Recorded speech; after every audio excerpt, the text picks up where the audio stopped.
Hey there, welcome back to the Going Scared podcast. This is your host, Jessica Honegger, founder of the social impact fashion brand, Noonday Collection.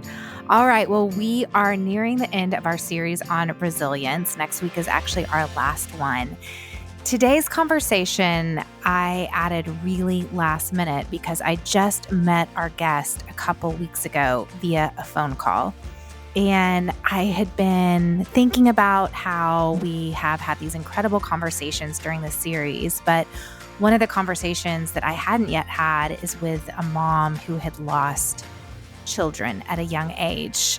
That to me is one of the hardest, heart-wrenching experiences that a woman could go through. And I have often wondered what could cause a woman, what could enable someone in order to rise strong and be resilient in a situation like that. So as I had been mulling over and thinking about who I could interview, I actually met today's guest, Stefanie Boyce. Stefanie is a national speaker, teacher, writer, and guide, and in her honest real-life approach that people have come to love, audience find encouragement, inspiration, and renewed hope. From a perspective birthed out of her own journey of pain and loss, she encourages others to find beauty in difficult circumstances. Stefanie is forever a mother to three. Ellie, currently a sweet 7-year-old, plus Jaden and Brooklyn, both home in heaven because of a genetic disorder that they were diagnosed with at a very young age.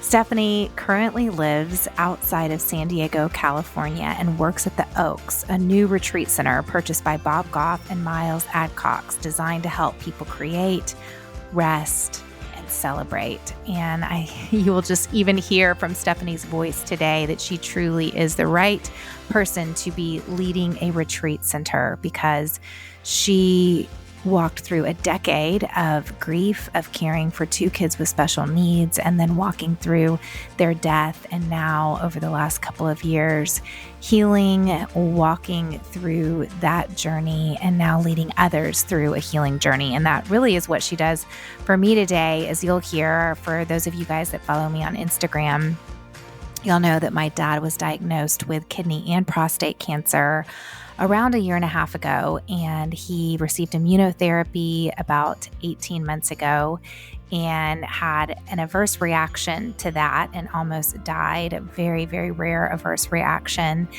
And that immunotherapy, though, has been doing the job and keeping the kidney cancer at bay. It hasn't been growing. My dad's care is now at MD Anderson, and just this week we found out that the cancer is growing and has metastasized, and he is now on chemo. So it was very timely for me to get to talk with Stefanie about grief. Grief is one of those journeys that I am afraid to go on. I haven't lost too many people that are extremely, extremely close to me, and I want to learn. I want to learn from others who have walked that path before us. And you are going to learn so much from Stefanie today. I'm so grateful that she is brave enough to want to share her story with us. So welcome, Stefanie, to the Going Scared podcast.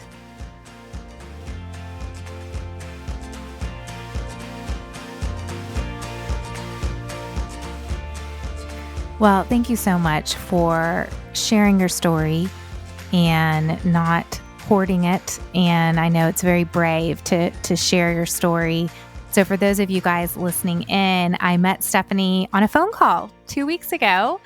We are chatting about a potential entrepreneurial retreat at the new place where she's working, which you'll hear about. And I just started to get to know her story.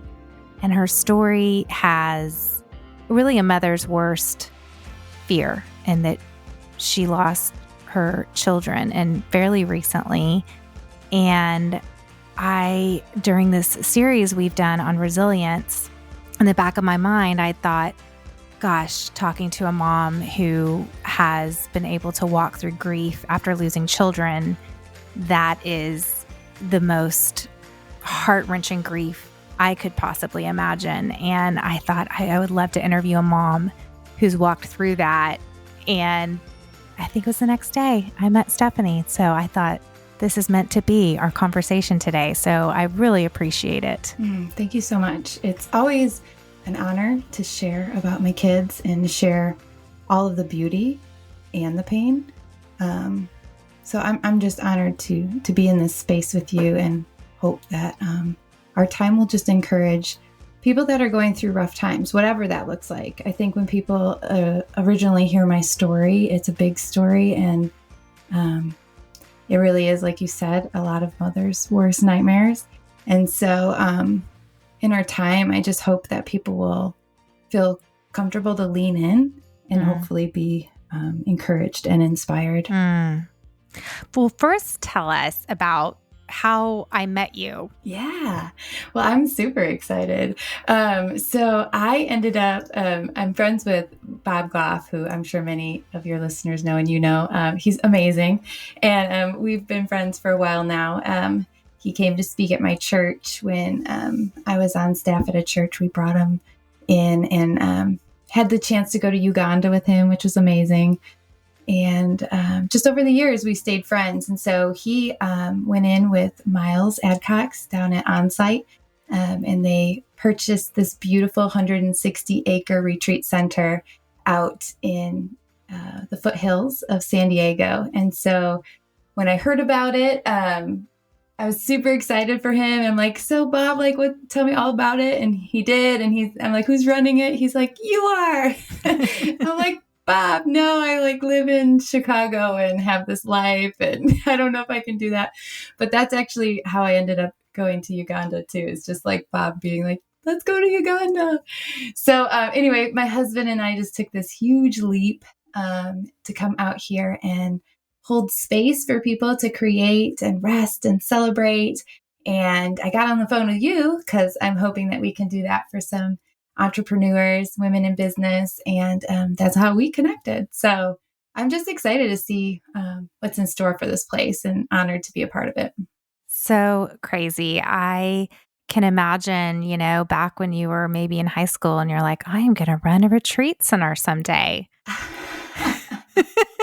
I don't know about high school. I knew a single thing what I would be doing. It's funny. You go to college with all these dreams of like, I'm going to be a psychologist. And then I end up so not doing that. So tell us a little bit about your path, because I am curious. What was your life like prior to getting married and starting a family? What was your plan? Yeah, isn't it funny? Like our stories usually don't start on our worst day of our life, but we tend to be known for those worst days of our lives. I'm an only child, and I grew up in Rockford, Illinois. Was born with great parents. They got divorced when I was 4, and I have a stepdad, and went to a private Lutheran school, and then went on to Eastern Illinois to get my degree in psychology. And that's where I met my husband, and got married, moved to Beach Park, Illinois. And fun story, once our kids were diagnosed, our friends and family, they're lovely, and they didn't know what to do because there was no treatment or cure for the kids. And so they decided to build a handicap accessible home for us right on a family road, because my last name is Boyce. And so I lived on Boyce Lane next to my mother-in-law and aunt-in-law, and my husband worked for the family business. And so that's where we were planted for most of our years. So I've been kind of in Beach Park really for the majority of just being an adult. Wow. And then ended up at almost 40 now, taking this huge leap and moving halfway across the United States to California. So, that's kind of my short beginnings. But. And so you get married and you have your first couple of children. Tell us about Jaden and Brooklyn. Yeah. So we did what everybody, typically would do. You get married, and then the next question is, when are you having a kid? And so we were actually building a house at the time, and I got pregnant with Jaden, and it was a rough pregnancy. So I was in labor at 24 weeks and 26 weeks, and then landed on bed rest for the remainder of my pregnancy. So I was literally barefoot pregnant and living in a camper which I think, didn't you live in a camper for a season? I did. Yes. I'm so glad I'm not in my camper right now. Every day, I'm like, thank God I am not living in a camper, but living in a camper while pregnant, not right. Next level. Yeah. Not good. And we did not have like indoor plumbing because it was just sitting next to my in-laws' house. So I literally had to go inside to use the restroom. It was awful. But once I got on bed rest, they were like, you can't even do that. You have to go inside. So I moved into my mother-in-law's house for a season. Luckily, she's lovely, and that wasn't a big deal. Because that would be a nightmare. Awful. And so, and building a house too. So, they would pack me a lunch and then leave for the day and then come back and check on me. So when Jaden was born, he was 38 weeks, and we were just excited that he was breathing. He came out this enormously large cone head. Remember Saturday Night Live? Yes. But it was on the top. Yes. And my husband was like, is that going to go away? But I was please don't tell me. Right. I'm like, oh my gosh. So we put the hat on, and covered him up. But his newborn pictures are hilarious. But we were just excited, to be new parents. And we spent 3 years just loving on Jaden, and decided that, if one is good, two is better. And so we got pregnant and had Brooklyn, my daughter. So they were 3 years apart. And right around the time that she was born, Jaden was hitting his developmental milestones at 3. But we noticed there were just some delays. And so we went to the pediatrician, and he said, I don't think that it's a big deal, but based on some other medical stuff, why don't you go down to the Children's Hospital and meet with a geneticist? And so I was like, okay. But he's like, there's no rush. So I didn't panic, made the appointment. And I remember the day of my appointment, I had Brooklyn in her car seat and Jaden, trying to wrangle them in a small medical office was torturous. And the doctor walked in. He took one look at Jaden. He walked out, and then he came back in and said, ma'am, I think that your son has mucopolysaccharidosis. And I was like, what? Right. What is that? What is that? And give me the drugs, give me the medicine, tell me what to do. I don't know what you just said. And that's what began our journey. So I left. He told me it was back when we didn't have smartphones. So he told me when I got home, don't Google it. And I'm like, yeah, okay. So I get home. The first thing I do is Google it. And I see my son's face on another child, through Google image. And I was like, what the heck? But we had to wait for tests to confirm the type of MPS that he had. And meanwhile, they said, we'd also like to test your daughter. And I was just like, you've got to be kidding me. And so the test results came back that, yes, in fact, my son did have this. It is terminal. There's no treatment, no cure. We would watch him progress a little bit more and then slowly over the years regress because they're missing an enzyme that breaks down a sugar the body naturally makes. And it stores in the central nervous system and brain. And so over time, it basically pollutes the brain and then shuts the brain down. So we would have to watch Jaden, lose language, lose the ability to walk and talk and feed himself, and wouldn't be potty trained, and have complications medically, and then eventually pass away. And then 3 weeks after he was tested, the results came back that Brooklyn also had it. And so, she was 3 months old. And I just remember being like, the white picket fence was just shattered in 2 phone calls. And everything I thought that my life would look like wasn't going to look like that anymore. And I remember when we got Brooklyn's phone call, I had gone over to my mother-in-law's house. At this time, we finally had moved out. And she was laying over my husband. He was weeping on the floor, and she was weeping over him. And our family, I married into a Leave It to Beaver family. So just generations full of people that love Jesus. And we all had gathered and everybody just had no words. And I remember seeing Jaden running around with a smile on his face because he thought it was like a birthday party or something. I don't know. He was 3. And then my daughter, Brooklyn, was just kind of chilling in her car seat. And I just remember in that moment going, you know what? I'm not going to be defeated by this. I'm not going to even just survive this. We're going to be better because of this. And that was a decision that I had to make every single day and still have to make. But I just remember it was that moment seeing Jaden and Brooklyn still vibrant, still alive, still breathing. And I was like, I'm going to love so hard while I have them here. And we're going to make the most of this. And that was a defining moment for me. But where did that come from? Because that is pretty profound. That is a choice. And the first guest that we had on our episode is a Auschwitz survivor, and she wrote a book called The Choice. And you too see throughout her story as she survived Auschwitz that there were these defining choices that she made. I'm going to choose to focus on what I have, and what I don't have, I'm going to choose to forgive instead of harbor resentment. And she attributed a lot of that to her parents. But people can go through the exact same thing and have such different responses to it. And it's our response that becomes what defines our future and our stories.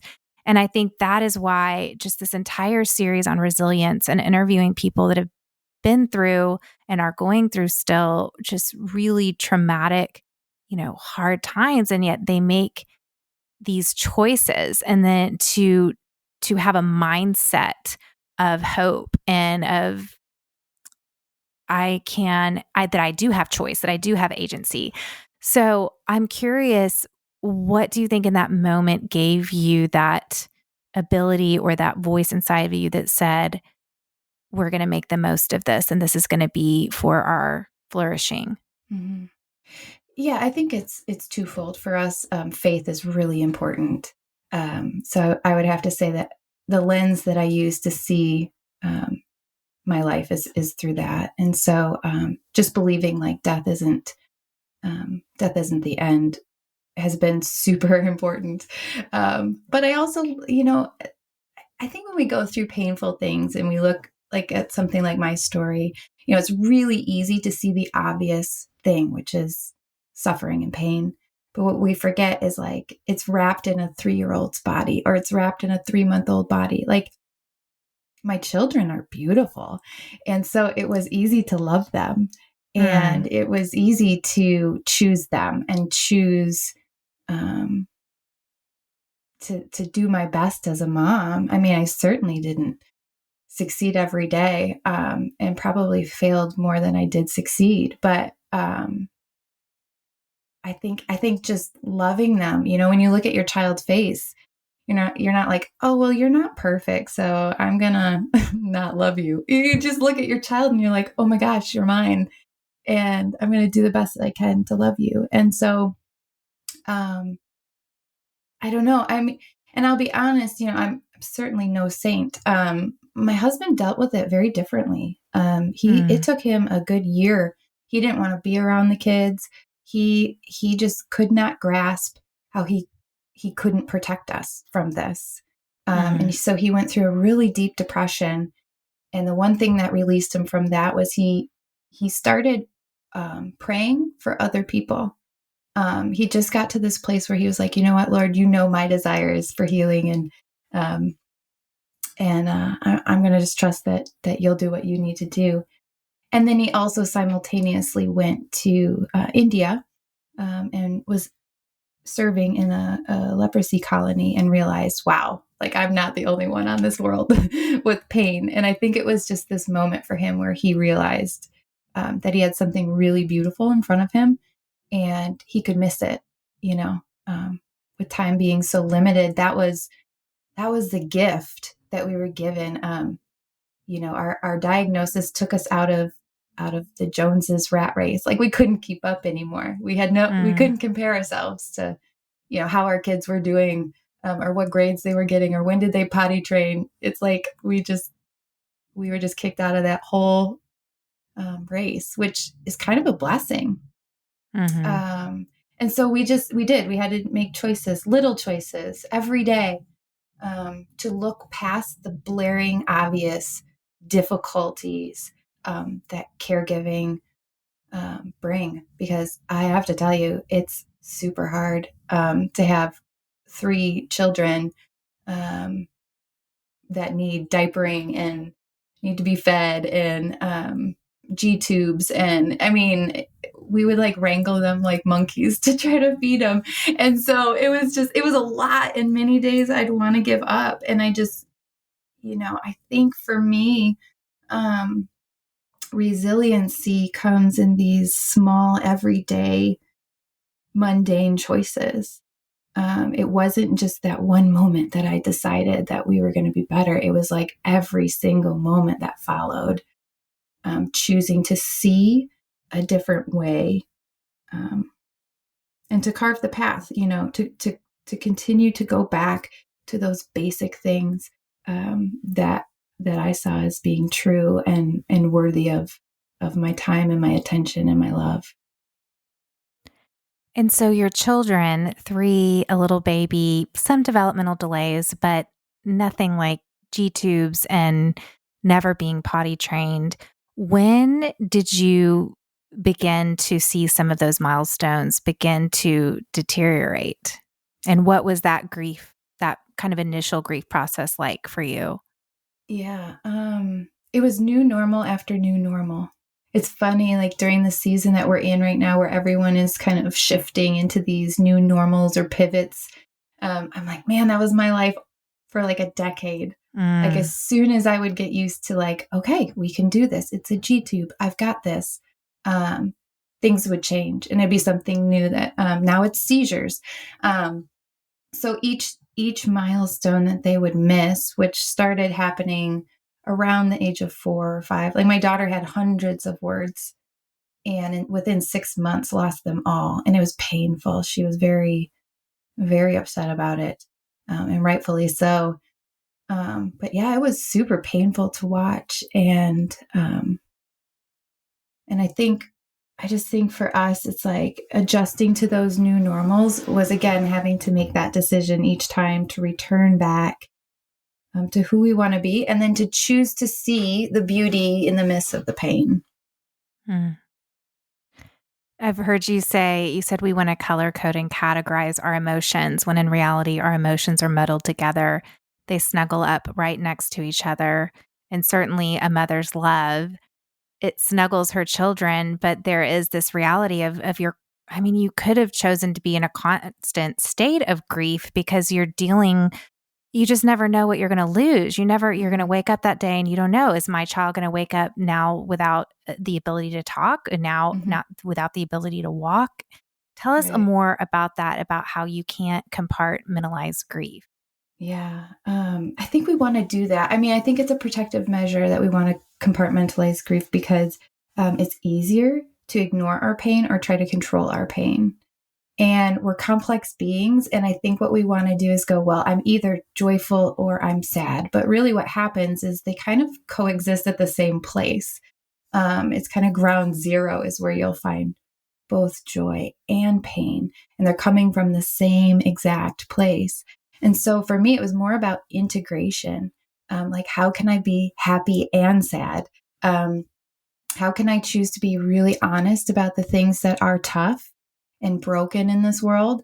Because I don't want to gloss over or sugarcoat my pain. Like, it's real. And I'm not willing to say like, yay, my kids have, MPS and I'm really happy and going to celebrate that. But I can celebrate them and their humanness. And so for me, it was always trying to look at, okay, yes, that is difficult. And I can sit there and stare at the easy things, or I can choose a different way. I can choose to see something that takes both sides of the coin into consideration. It's almost like just grafting in pain into your story and just letting it be what it is and acknowledging it for what it is. So for me, I get it. Like, I so get wanting to compartmentalize it and put it over to the side. But to me, it's more about integrating it. There's this quote that I just read and I was like, oh my gosh, this is it. I feel like I'm a collector of really great people's words. I don't know if I always have the ones for myself, but when I read something, I'm like, that's so good. But it says your power is dependent on your ability. Your power is not dependent on your ability to get over or transcend your trauma. Your power is rooted in your resilience, your ability to lead a creative, soul-centered, and wildly joyful life while still recognizing and caring for the parts of you that have been wounded. It's by Blooming Forward. Isn't that great? That is. It's like let's hold both of those truths together in one space, and just acknowledge that both can be the same place. Do you think that's what enabled you to have the courage? I know you have a daughter who is, lives now. Yeah. And tell us the story about deciding to have a third child. Oh my gosh. Yeah, that was a journey. So I just got to a point, my husband wanted to have a third child after the news, and I'm like, are you insane? I like to say that I'm type A in recovery, like I'm type A going to plan B, because that is just not how things work. Like, I'm not like, yeah, let's just trust God. It's more like, oh my gosh, how can I figure this out and make something happen? And so it took me a long time to surrender to this idea that I'm so not in control, and that whatever child is supposed to be in my home is supposed to be in my home. And so when I got to that point, we decided to try to have a third child naturally. And Ellie was conceived right away. And so I had to wait 10 months to find out if she had MPS like her brother and sister. And I remember the moment we found out she didn't, that she was actually on the other side of the spectrum. And in order to get there, I had to realize that I loved Jaden and Brooklyn, and I would love a third child, whether that child was born with special needs or not. And who am I to control, right? Like, even if I did everything possible to try to manipulate that from happening, she might not have MPS, but she could have something else. And so I just had to get to a place where a human life is a human life worth loving. And if, the good Lord wanted to add a third child to our family, I would love whatever child he gave me. And so, yeah, I remember getting the news that she didn't have Sanfilippo or MPS. And I just remember feeling sad in new, fresh ways for Jaden and Brooklyn, because there would be a constant reminder of typical and terminal living in one home. But then I would also, celebrate the fact that I wouldn't have to bury a third child. And so again, same place. It's Elliot, it's our daughter, and she was bringing us all this joy and then all this pain, and it's wrapped into one little baby, and I think we so want to compartmentalize that stuff, but it does. It's both. It just exists together. And I will say, back to what you said about us anticipating grief and waking up every morning. Yeah, I spent about a decade waking up every morning wondering if my kids were going to be breathing. And more realistically for Jaden and Brooklyn. But it also was a gift. It was this gift to remember how precious life is. It was a gift to prepare for what I was going to endure. Losing your children is as bad as you could imagine, and then worse.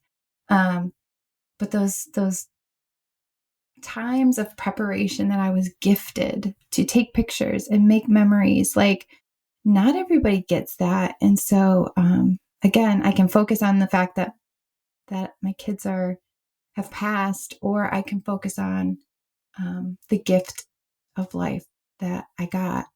And I believe we move forward with the people that we love that have passed. So I don't think that we move away from them. I think we move with them and towards them. And again, that's shaped by my faith. So, of course, nobody wants to get over or move on from the people they love, right? Like, that's why people, I think, stay in these places of sadness, is because it almost feels wrong to smile again or be happy again. Because it's like, well, then does that mean I didn't love them well if I'm not missing them enough? And that might not make sense. But for me, it's like, no, the reason I can laugh and the reason that I'm full of joy and the reason that I'm excited, to be in the season I am, to hold space for others, is like, because I believe that my kids are alive. I believe they're still with me.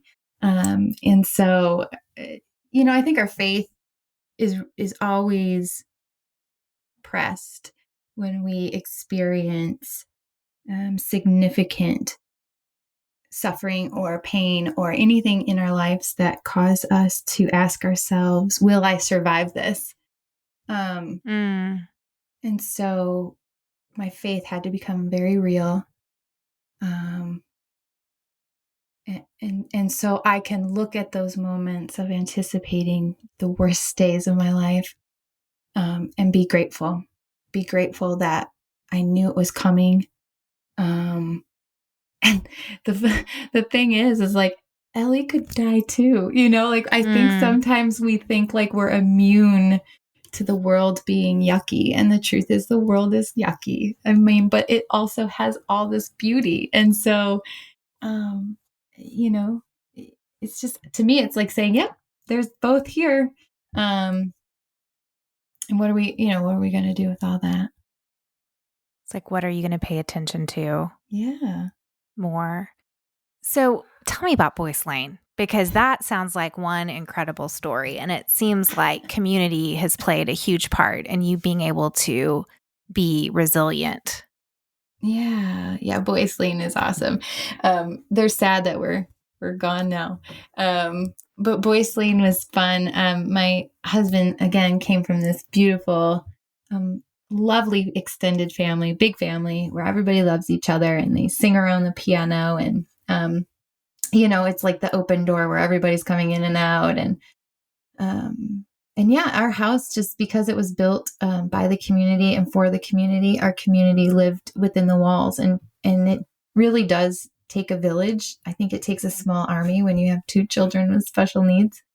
So what would they literally said, like, I'm just imagining you get these diagnoses. I'm trying to understand how this happens. So you get these diagnoses, you have 2 kids with needs that are going to only grow over time. Some of the needs you probably couldn't have even truly predict or fathom.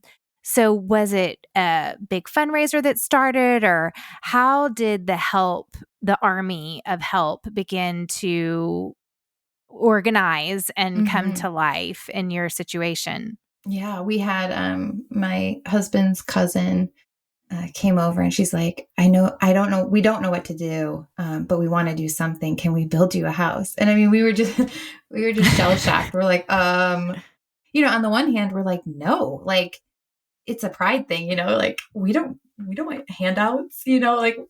And then the other part is like, oh my gosh, please help us. Like, I don't know how we're going to do this. And so they just organized, they had held fundraisers. They did this really amazing thing where it was kind of like everybody pledged $1,000 and then they could raise it however they wanted.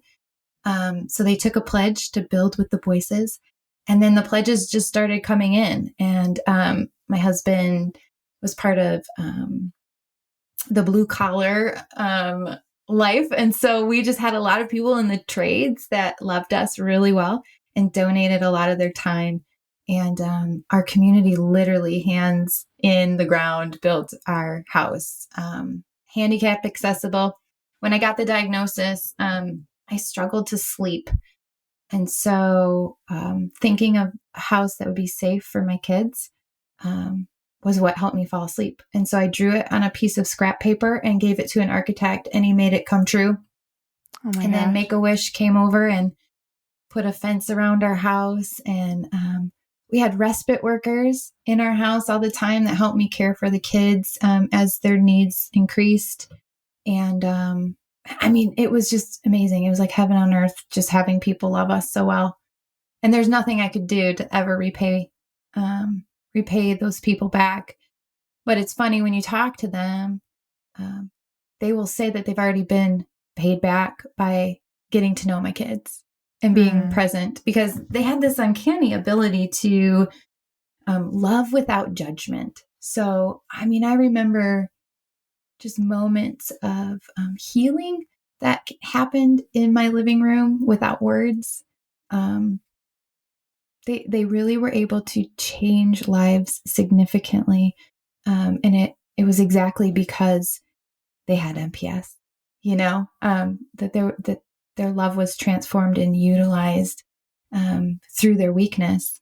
And I hope that's what's true of all of us, is that we can be used not just in the things that we're strong at, but in the places that we're vulnerable. And I hope that that's what makes us accessible to people, right? Like, I hope people see that I'm not perfect, or that I am broken, and that it's my brokenness that lets whatever light is in me shine. So what was a bad day for you? Because you sound very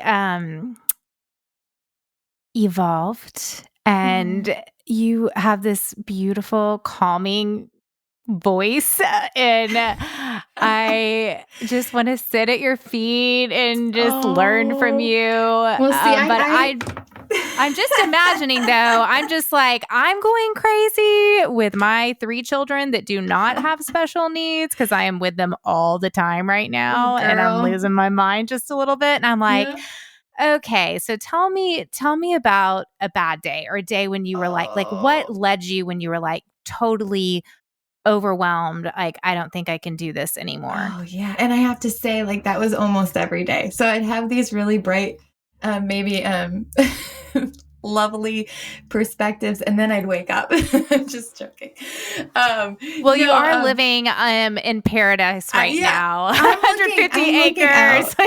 I'm looking out a window at a beautiful oak tree right now. So that brings a lot of zen into one's life. Yeah. Well, and see, I went and got I'm a certified yoga instructor. And so maybe that fits the voice. That fits the voice. It all is becoming clear to me now. Yeah. And I went and did some spiritual direction too. So maybe that's what's happened.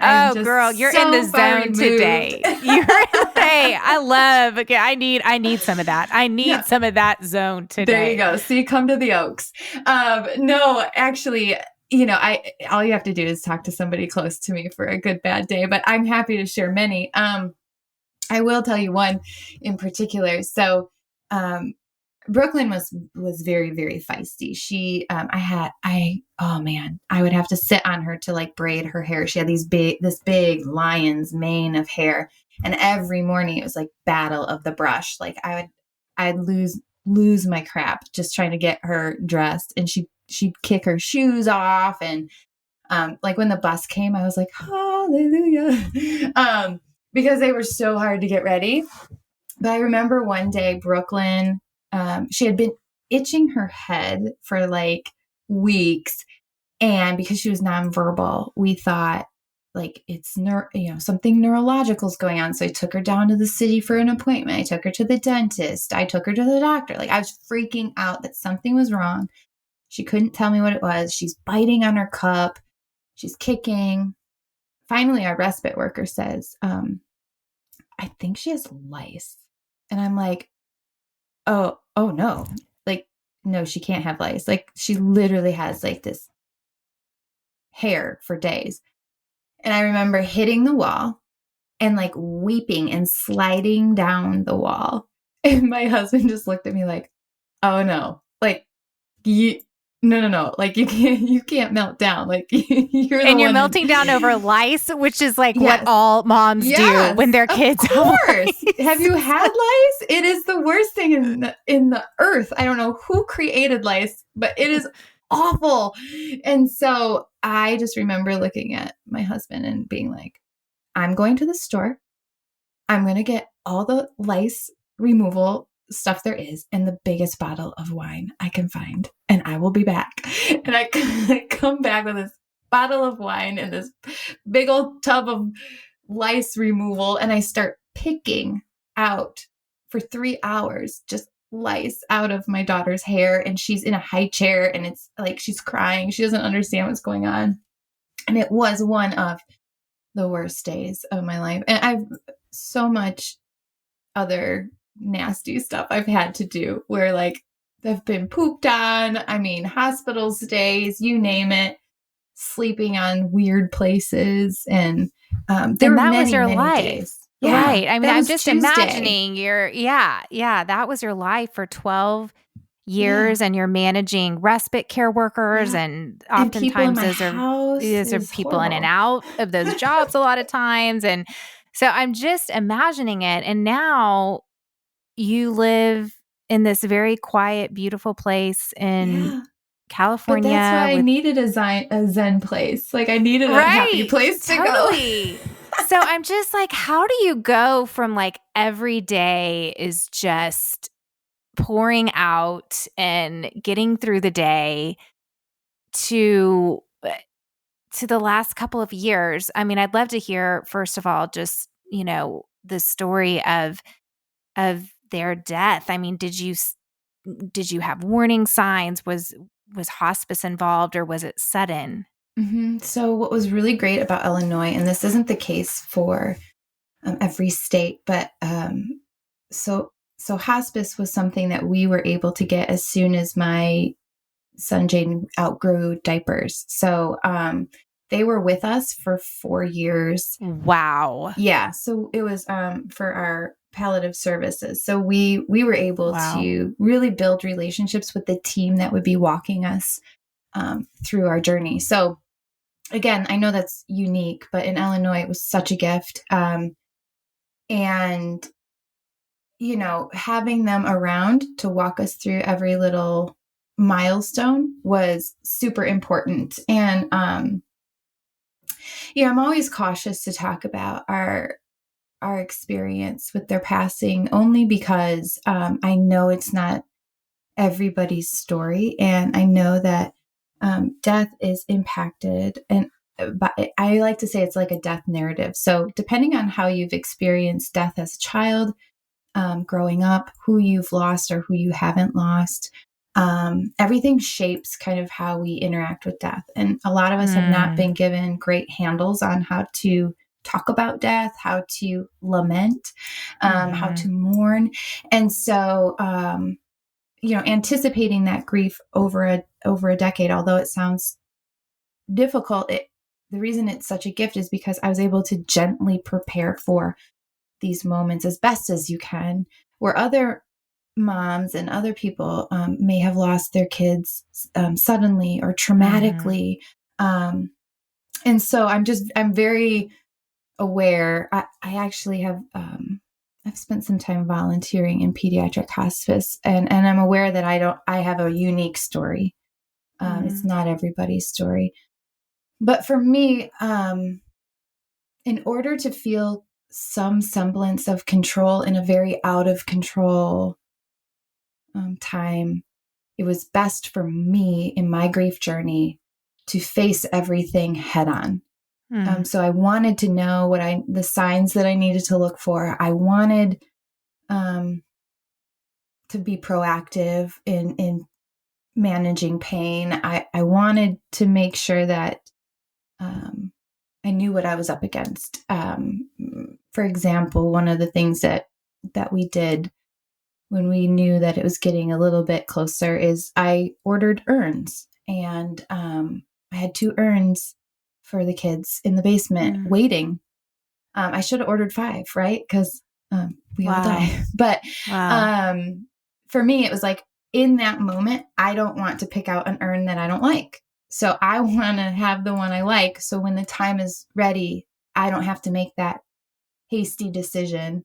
And so it was just like little things like that. And I learned how I wanted their passings to go and made conscious choices that were available to me based off of watching my other friends that had done it already before me. So that's the beautiful part about being in these communities. Usually you're not suffering alone. Like usually it's not just your story. And so I had friends, that have buried children, and I've gone to their funerals, and I've been in those holy, sacred moments where the veil is so thin alongside of them. And they taught me how to do these days. And I would pray. I would pray like, Lord, I don't know how I'm going to get through those days. I don't know how I'm going to navigate those days. And I didn't have the strength to navigate them until I was in them. And I think we want the strength. Like we want to know that we'll be able to get through those days before we're standing in those days. But the truth is, like, it always comes the moment that you need it to come. And so, to me, their passings were holy and sacred and beautiful and painful too, obviously. But being able to be with your child on their first breath and their last, there's just something holy that happens in those moments, again, where it's like heaven and earth just seems so thin. It's palpable. You can almost feel something where time just stops and you're hovering in between these two places. And so again, my faith obviously shapes how I see this, because I believe the moment that they took their last breath here, they no longer had MPS, they no longer were suffering, and that they were home, and that I'll see them again. And so I think with that perspective, it also shaped my continued journey of healing, right? Like I'm certainly not through and over to another side. I hope I'm never to a point where I say I'm on the other side of healing. But yeah, both passings were very different, but equally holy and sacred. I cannot compare. I mean, you cannot compare losing a parent, especially an older parent, to losing a child. But I did. My dad has cancer, and we just found out yesterday that it is growing and it's metastasized. And I'm really close to my dad, and I hate the idea of grief. And I think that's why doing this series, I thought, God, the one person I haven't talked to is someone who's been through really deep grief of losing someone beloved to them. And I'm struck, obviously, by the fact that I just found this out. And then here I am talking to you today. And my husband said yesterday, my husband's such a feeler, and he was all sad. And I was like, whatever. Who knows when this is going to, I don't want to face it. Yeah. And I think I'm just so afraid. And yet now it's all coming together, how much God loves me. Because today I happen to have a friend over who lost her mom, I don't know, about 6 months ago, and to a very tragic incident. And I remember when her mom was getting the surgery 7 months ago, we were like, she was like, I couldn't make it. I couldn't make it without my mom. Like, there's no way the surgery has to end with a good outcome. And then here today, she's just like you are, processing joy and grief and pain and love. And that is just life. I mean, it is life. Yeah.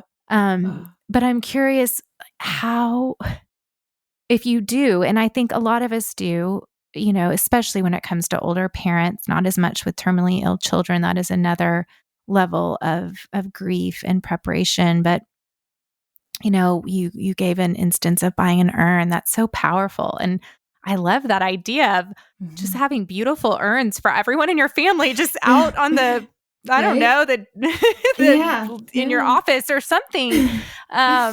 because I think that's what farmers did back in the Wow. day, is with their not necessarily urns, but that they buried all their family members outside. They had a family grave family site. plot. Yeah, that's so true. That's so Yeah. true. Actually, I do have one of those in my parents' ranch. But yeah, and even last night when we were talking about it at dinner, and my son Jack, I just said, "Well, the clock's ticking now," and Jack goes, "Don't we all have clocks that are ticking?" And I'm like, "It's so true." Mm-hmm. But man, the pain and the idea of grieving is, it's not something you want to run into, but certainly it sounds as if you went about it very intentionally. So I'm just curious for anyone who might be listening today. I'm sure I'm not the only one who's facing, a death, imminently or even in the next couple of years. And how can we approach that in an intentional way? Mm-hmm. I'm not an expert, so I've walked through it twice for myself, but everybody's probably going to need different things, and I think it's just paying attention and listening. One of the things that I wrote a little bit on a blog back when blogs were cool, but I wrote about Jaden's passing and doing what feels right, and that's the key. You'll always hear is once you get to that point and you're making decisions, you will know in your soul, if you pay attention and lean in, you will know what is right in that moment, and you just have to trust that. We're all longing for Eden. It's not wrong in our souls to want healing or to not want to face pain. We weren't really designed to. We were designed to live in a world where there isn't any. And so, when I think about facing pain, the best advice I have is the advice that I was given. My friend Micah was a football player, and it was a really cold and rainy day, and they didn't want to get out on the field and play football. And his coach leaned over to him and was like, "You guys got to stick your face in it."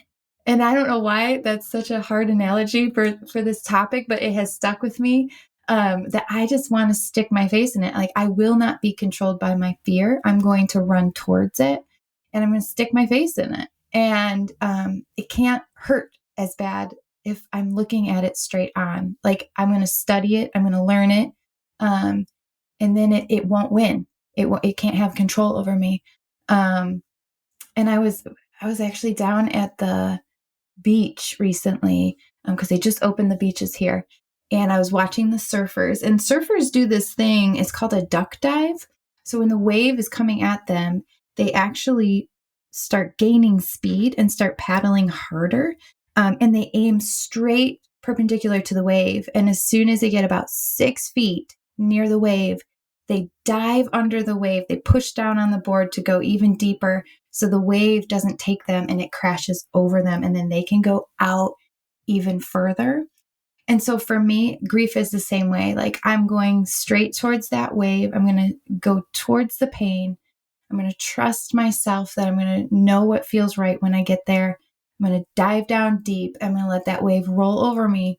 And hopefully it won't destroy me. I'll be able to just get tossed about a bit and then spit back out. And so for anybody that's going through painful circumstances and they feel like, oh Lord, how can I do this? How will I get through this? I would just say, start investigating your faith, because there's something just about having that eternal perspective, that some God is carrying you and with you through your darkest, that while you're being, tossed about and while you're being scared, you have a place to go with that pain. I think we've just forgotten about lament. We've forgotten the art of lament, that we were made to cry out. We were made to mourn. And that's the way through. That's the way through. You can't get around it.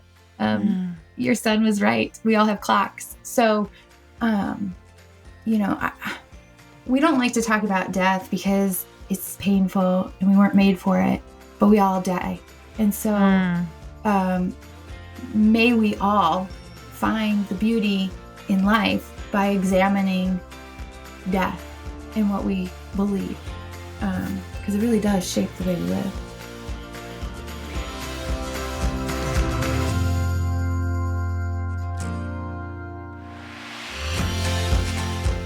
I can't get the image out of my mind of having urns sitting in your house. And, I love how Jack said, when I said, gosh, Dad's has a ticking clock now that's so visible. And Jack said, Mom, we all have ticking clocks. And it's true. It's so true that we all will die. We all will lose people to death. And yet it's a topic that we have a hard time talking about. I think grief is a subject that we, especially in America, are not accustomed to being in our everyday language. I think it is right now. That's been one of the benefits of COVID-19 is I think we are all having more vulnerable conversations and are just more aware of how much of life is truly just out of our control. So Stefanie truly was my teacher in today's conversation, and I might go purchase urns for my family and put them in my office, and just to remind me that life is not in our control and we can hold both death and life together, hold those tensions together. All right, next week, last episode. It's a good one. It is a good one. It is about persevering through justice and being resilient in our fight to end, well, you're just going to hear all about it. Shannon next week, she basically ends a child war. It's a profound story. So I can't wait for you to tune in to that. Today's episode was produced by Eddie Kohlholtz. Our music from today's show is by my friend Ellie Holcomb. And I'm Jessica Honegger. Until next week, let's take each other by the hand and keep going scared.